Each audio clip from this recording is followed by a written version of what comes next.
욥의 세 친구들이 한 말과 욥의 오늘 여기 좀 말하면 엘리후가 한 말이 어떻게 다를까 말씀을 읽으면서 곰곰이 생각해 보았습니다.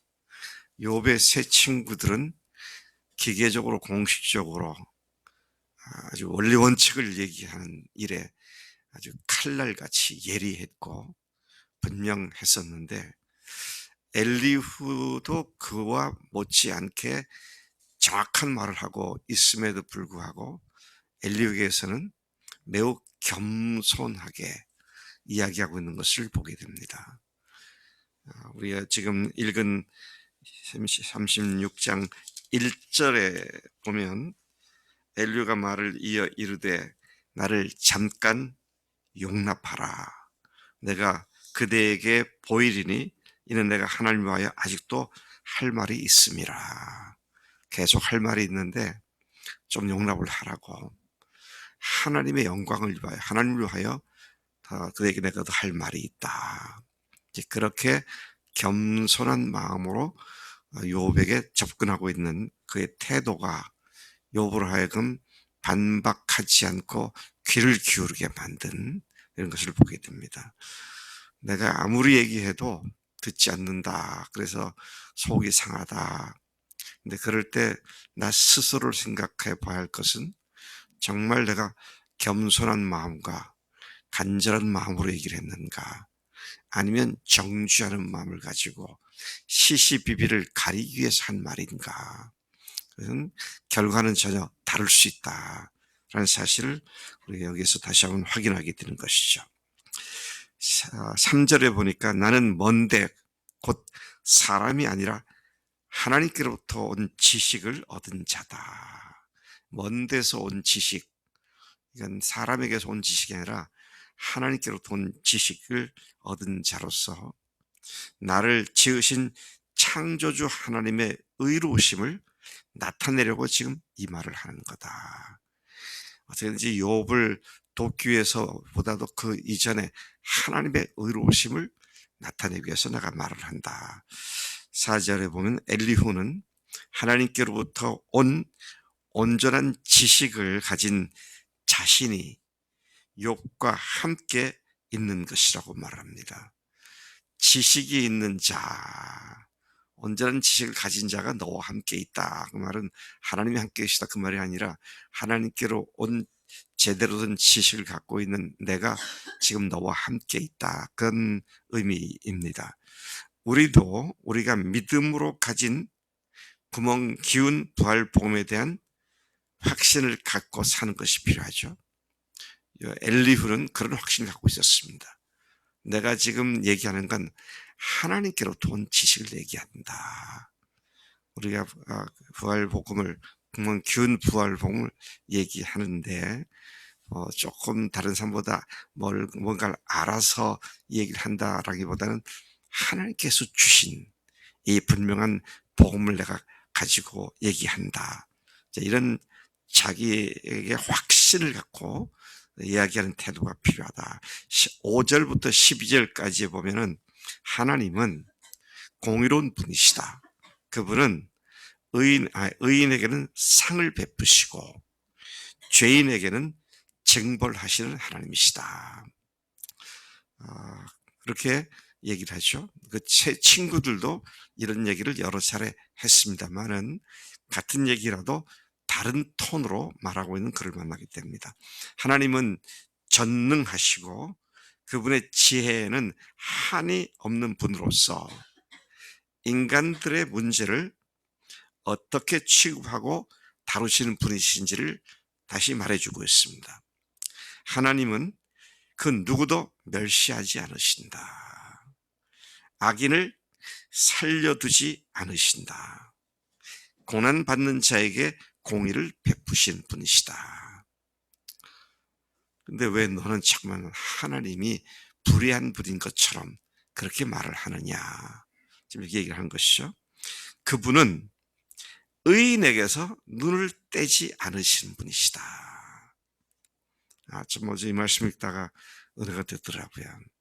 눈동자와 같이 지키시는 하나님, 그런데 의인들에 대해서는 하나님께서 세밀하게 눈길을 떼지 않고 관심을 갖고 관심을 쏟으시는 분이시다. 여러분, 그렇게 하나님께서 여러분들을 세밀하게 지금 보고 계실까요? 네.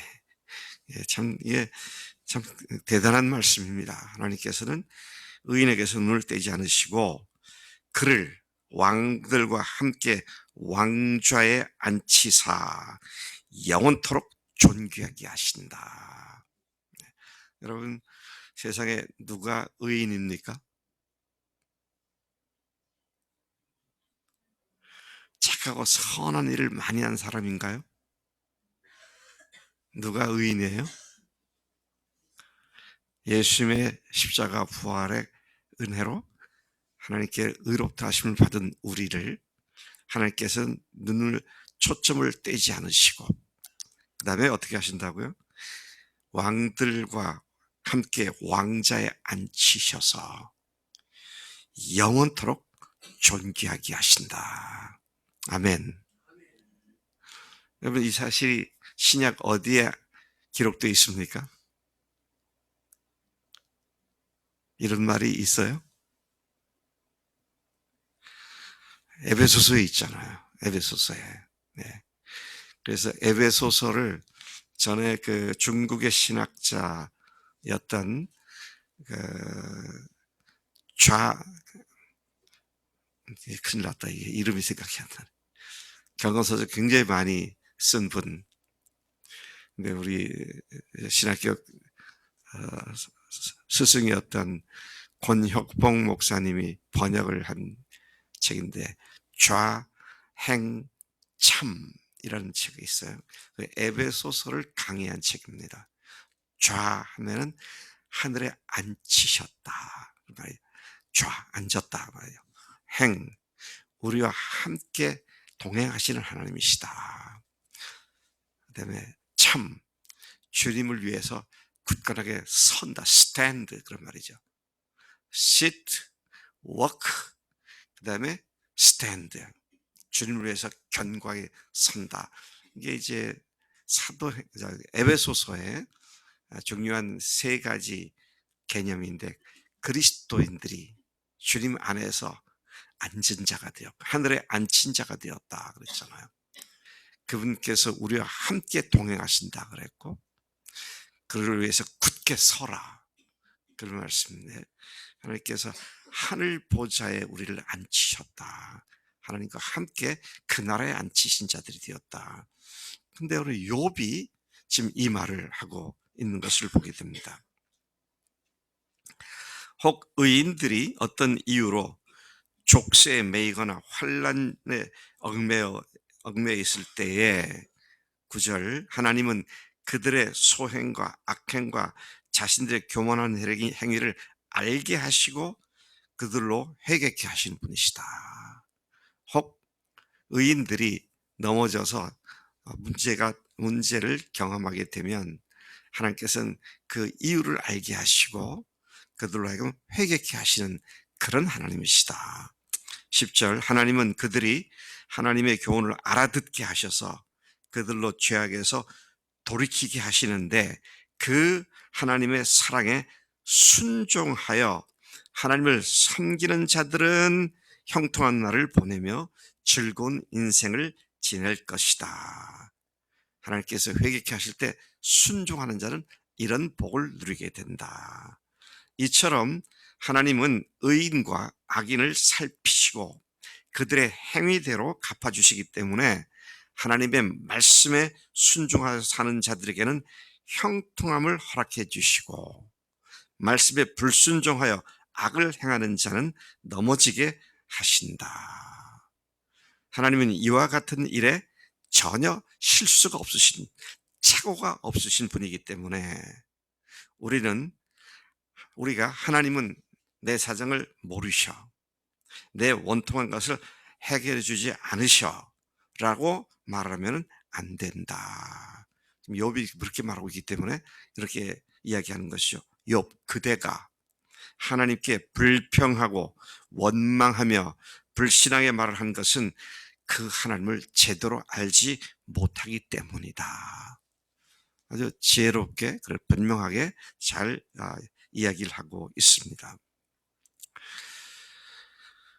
그러니까 여러분, 결국은 순종하느냐 순종하지 않느냐가 복이냐 화냐를 결정하죠. 정말 주님께 내가 순종하는 삶을 사는가. 예. 많은 사람들이 일을 저질러 놓고는 고통을 당하잖아요. 근데 사람들이 일을 저지를 때 그가 그리스도인이라면 속에서 주님께서 그래 그렇게 잘한다 계속 그렇게 해라 그러시나요? 그런 거 할 때 성령님께서 우리에게 스톱 하지마 그렇게 하시잖아요. 근데 순종하지 않으니까 그 뒤에 이제 문제가 따르잖아요. 그래서 여러분 뭐 어떤 실수를 했거나 내가 잘못해서 어려움을 당한다라고 할 때 항상 생각할 것은 내가 주님께 지금 순종하는 삶을 살고 있는가. 그다음에 내 욕심에 끌려서 순종하지 않고 하나님의 말씀을 무시하고 살고 있는가. 이것이 그리스도의 삶의 성패를 좌우하는 유일한 조건입니다. 순종과 불순종. 이것은 영원한 운명을 가르는 분수령이 된다는 것이죠.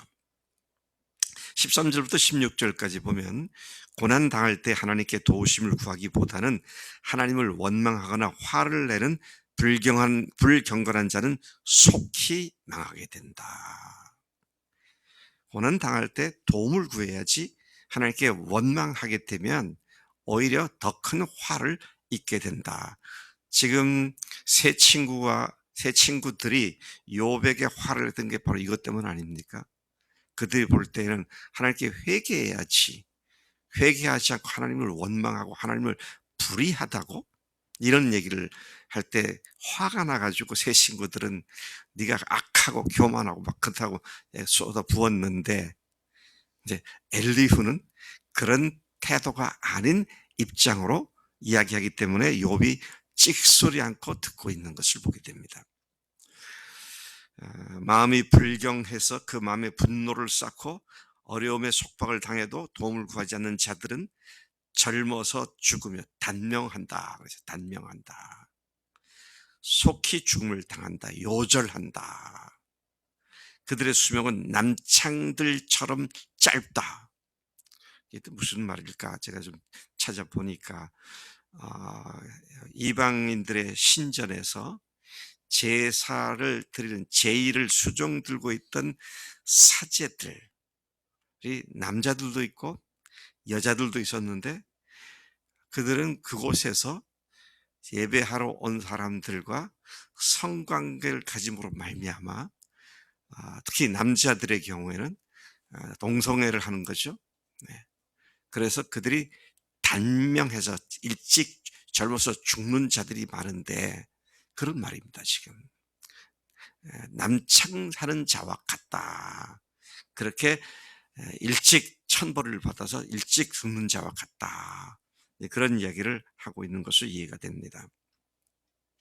이러한 언급은 고난 중에 욥이 겸손히 하나님의 도움을 구하지 않고 자기가 의롭다고 하나님이 불의하다고 바락바락 대드는 그의 모습을 지금 이렇게 얘기를 하고 있는 것이죠. 그러한 욥에게 하나님은 곤고한 자를 구원해 주시며 학대당할 즈음에 그의 귀를 열어주셔서 그들을 구원할 준비가 이미 되어 계신 분이시다. 하나님은 언제든지 돕기를 준비하고 계셨다. 16절 하나님이 그대를 환난에서 끌어내 좁지 않고 넉넉한 곳으로 옮기시고 그대 식탁에는 기름진 것들을 놓아 주실 것이다. 그분의 긍휼하심을 알고 고난 중에서 그분의 도우심을 구하면 하나님께서 그를 고난 중에서 구원해 주시고 또한 풍성한 복을 주실 것이다. 그러니 네가 하나님을 원망하거나 하나님이 악하다고 말하는 것은 큰 잘못이니 그렇게 하지 말아라. 그런 얘기죠. 17절부터 25절까지 그냥 쭉 제가 정리한 걸 읽겠습니다. 엘리후는 욥에게 이렇게 말합니다. 지금 당신에게는 악인의 받을 벌이 가득하다. 그래서 하나님의 정의로운 심판을 받게 되었으니 그들은 이와 같은 죄 때문에 하나님의 책망을 받을지라도 그것을 대적하지 말라. 그대가 부르짖거나 고난에서 벗어나게 될 날을 기다리는 것보다 더 중요한 것은 그 악을 멈추는 것이다. 부르짖음이나 용을 쓴다고 곤고함으로부터 벗어나는 것이 아니며 밤이라는 밤이라는 죽음, 밤을 죽음이라고 표현하는데 차라리 죽는 게 낫겠다. 밤을 소망한다. 그 말은 차라리 죽는 게 낫다. 이런 말을 하지 말라는 겁니다. 삼가 악으로 치우치지 말라. 그대는 환난 중에 악을 택했다. 그때는 환난을 고난을 당했는데 그 고난 중에서 하나님께서 기뻐하시는 쪽을 택한 게 아니라 하나님 보시기에 악을 택해서 하나님께 원망하고 그렇게 했었다. 22절 엘리후는 욥에게 세상 사람들 가운데 하나님을 교훈할 자도 없고 하나님께서 행하신 일에 대하여 불의를 행하셨다고 판단할 자도 없는 것이다. 누구도 그렇게 할 수 없다.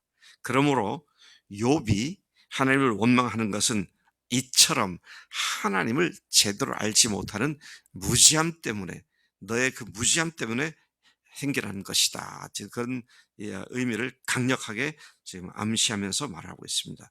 24절 인간은 오로지 하나님께서 하신 일을 기억하고 그분을 찬양하기를 잊지 말아야 한다. 고난 가운데에서도 하나님을 찬양하기를 잊지 말아야 한다. 25절 그의 일을 모든 사람이 우러러 보나니 먼 데서도 보느니라. 하나님이 하시는 일은 모든 사람들이 우러러보며 찬양을 하는데 심지어 멀리 있는 사람들조차도 하나님과 먼 거리에 있는 사람들조차도 그 하나님을 바라보게 되는데 하물며 의인이라고 자처하는 네가 하나님 앞에 악을 택해서 되겠느냐. 참 엘리후의 묵직한 그런 권고가 욥의 마음을 꼼짝하지 못하도록 만든 하나님의 말씀으로 들렸구나 생각을 하게 됩니다. 하나님 아버지 감사합니다. 오늘 욥이 새 친구들과 계속 다퉜던 그 문제를, 동일한 문제를 엘리후가 같은 말을 해도 정말 하나님의 영광을 위하고 욥을 위하는 마음을 가지고 정죄하기보다는 살 길이 무엇인지를 얘기해 준 그의 태도가 욥으로 하여금 말씀에 귀를 기울이게 한 것을 봅니다. 하나님, 우리도 원리 원칙주의자가 되는 것이 아니라 사랑의 사람이 되고 하나님의 영광을 찬양하는 입장에서 하나님의 말씀을 소개하고 전하는 하나님의 삶들 다 되도록 인도해 주시는 줄로 믿습니다. 이 지혜가 우리들 삶 가운데 끊이지 않도록 역사해 주옵소서. 감사하고 예수님의 이름으로 기도드렸습니다. 아멘. 아멘.